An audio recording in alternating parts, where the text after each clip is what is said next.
How can I prepare for divorce? People prepare for marriages, right? They prepare for weddings.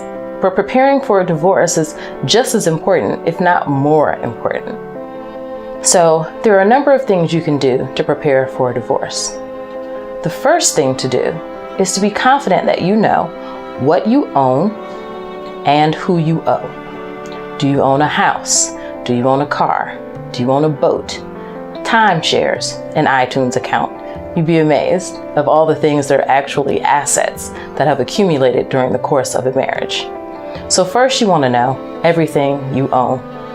Where are your bank accounts? Are there retirement accounts? Things of this sort. You also want to know who you owe.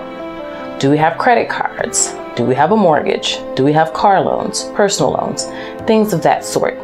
Because all of these assets and liabilities are things that are going to need to be divided up in a divorce.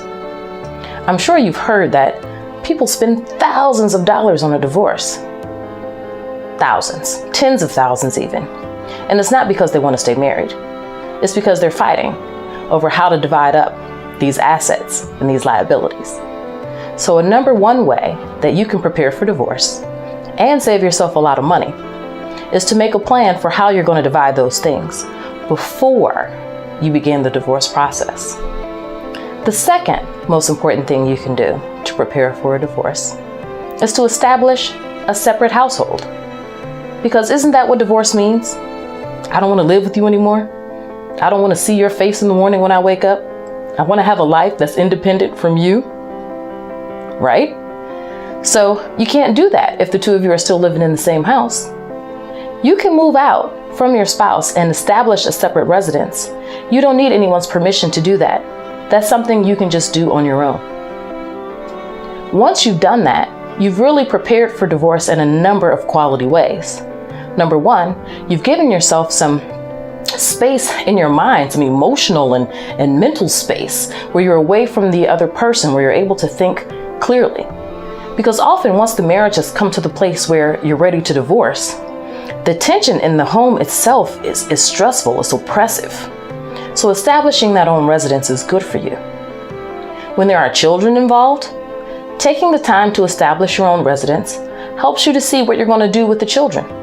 How does that actually work now that we're both trying to raise children from two different households? It also lets you see what of the things from the home you're able to take with you. Or did you just have to leave everything and start all over fresh? That's fine too. But the point is, establishing your own residence lets you set all that up. Preparing for a divorce is really more important than preparing for a marriage or a wedding. And so I advise you to, one, know what you own, who you owe, and second, to establish your own residence. Now, if what you're saying to me is that you can't afford to move out on your own, I'm going to say you might want to consider working on your marriage. Because a divorce means I don't want to live with you anymore.